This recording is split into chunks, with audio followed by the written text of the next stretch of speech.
Ready?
A few moments later.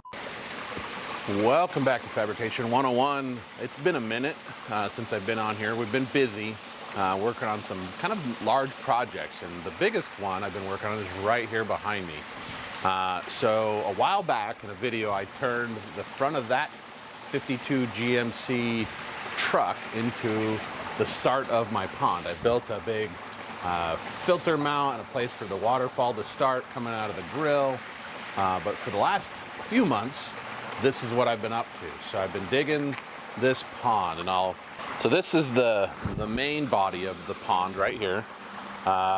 It is roughly, my guess is about 3,500 gallons in total. So that includes the main body, the waterfall,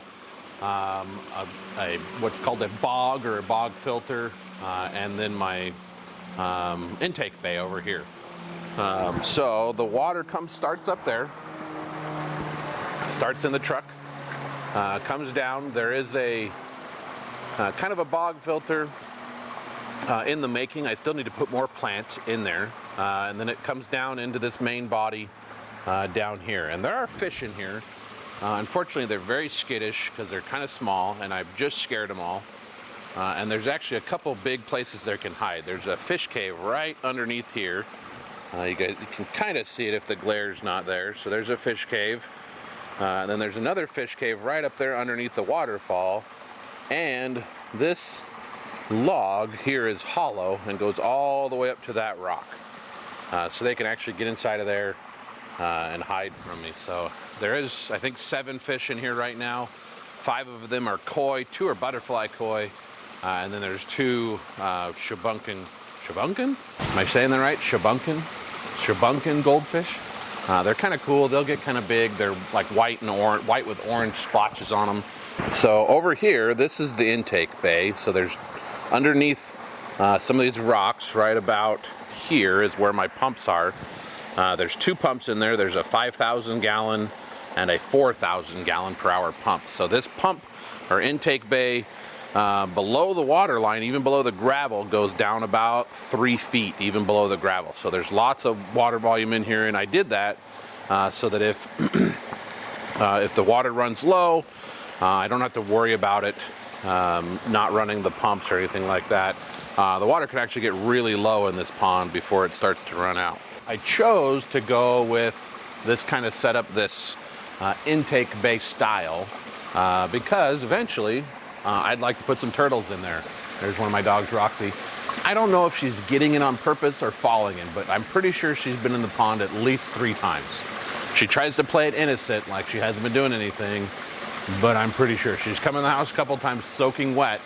But I don't know if she's getting in on purpose or if she's screwing around and they're falling in, or she is, because the other dog, the big boy, Oakley, right there, he has not come in the house wet. So at least I don't think he's been in the pond. He crosses over like he's supposed to. That's a good dog.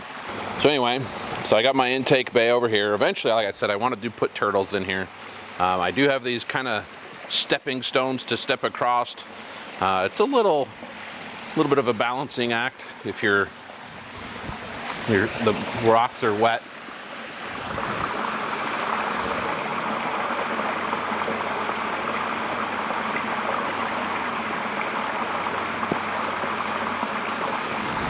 I think my dogs like it. So you can see right here that the pond, the wall, the brick wall of my little fire pit island goes all the way down to the bottom. And that was probably the most time-consuming part of this whole thing, was tearing this all out and then rebuilding it to try to look like it used to. And I think I came in pretty close. It's not perfect. I did build this thing, this whole fire pit island, probably 5 years ago now, maybe 6. So anyway, back to the pond. I do have this big, so this section over here is called, I don't know what I'm going to call it, but anyway, the water actually comes all the way up underneath this gravel up to where these rocks are. So this is going to be an area where I put plants, and hopefully the idea is the plants will suck all the nutrients out of the water and will keep the algae from getting out of control in this pond. And so I still need to find some more plants because I only got a few in here now. These are ones I could find locally. But I'm going to put some more in here eventually. But I got this pretty cool oak log in here. Runs along, and this is actually a big pine stump. I'm pretty sure it's pine. That, I don't know if it was on fire or got struck by lightning, but it was really cool, and I thought it'd look kind of cool in a pond. So this area here is what I call kind of my bog. Eventually there will be more plants in here as well. This is part of the filtration system right here. So this, again, this part goes down pretty deep, about 4 feet below where the gravel is. There's big old blocks in there to create a void space so the water has time to slow down coming up through. There's a bunch of larger 6 to 8 inch rock in there above those blocks. And then there's a bunch of like 2-inch-ish rock, and then there's a bunch of finer gravel on the very top, and that's just a place for biological bacteria, beneficial bacteria to grow and helpfully will eventually take care of the fish waste and all that kind of stuff that grows or that ends up in the water. You kind of see how this big old tree stump kind of laid in here. Got a little bit of a waterfall over here. And the bigger main one kind of here. Again, came out pretty cool. I'm pretty pleased with the way this all laid out for somebody who had no idea what he was doing when he started. Look at the thirsty dog. It's better he drinks out here because he makes a huge mess in the house. He drips water all over the floor. So another, like I said, another hollowed out, burned out oak log. I picked these up from a guy locally. He actually sold me that one and then texted me back a few days later and said, hey, you want the other one? You can have it. So I went back and picked it up. And I wasn't sure what I was going to do with it at first, but I'm pretty pleased with where it ended up. You can see the water kind of creates another little stream bed that runs inside of there. So here's the main thing, and this is probably what most of you guys are interested in, is this 1952 GMC pickup. And so all I did inside of it is I built this big aluminum box basically to hold some filter pads and then be the start of my waterfall. Now I did have to figure something out because the pump that's feeding this is 5,000 gallons per hour. So that's a lot of water coming out of there. And I didn't want to slow the volume down, but I needed to slow the speed down. So inside of there's actually some swamp cooler matting that the water runs through, kind of actually additional filter material, but it slows it down. Otherwise, the water actually clears that bumper and lands way out here in front of the truck. So I wanted it coming down inside so I could show off the license plate. That's the original license plate, or the one that was on the truck when I bought it. But it came out pretty cool. So, you're probably wondering, do the headlights work? And yes, the headlights do work. I actually had some additional lights like down here and over here that were wired in, but that one over there, the bulb quit. When I went to take the bulb out, I broke the fixture because it was all corroded and rusted. So I'm not sure if I'm going to put anything back in there. I kind of like the way this is looking.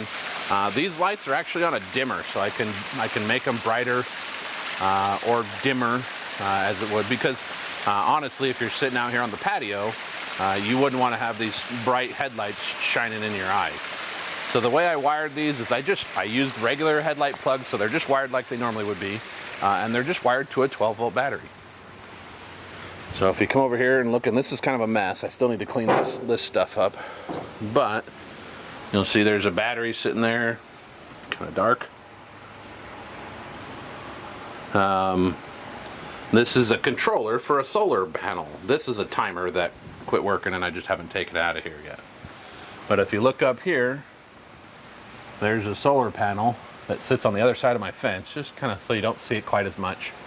But that keeps the battery charged, so I have the ability to have the lights on the front of the truck.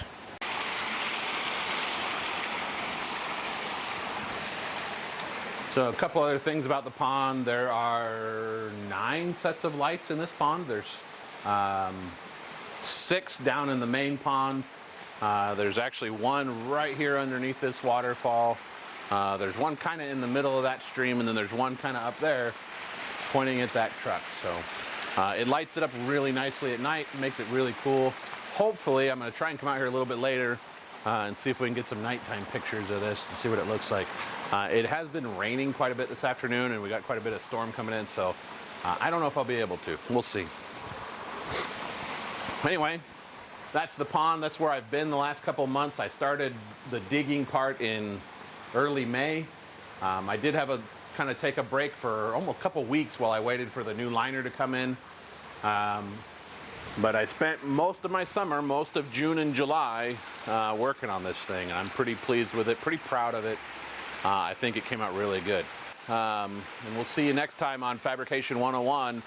In the meantime, do me a favor, do yourself a favor, and go build something, even if it's a pond or a roof rack or a bumper or whatever.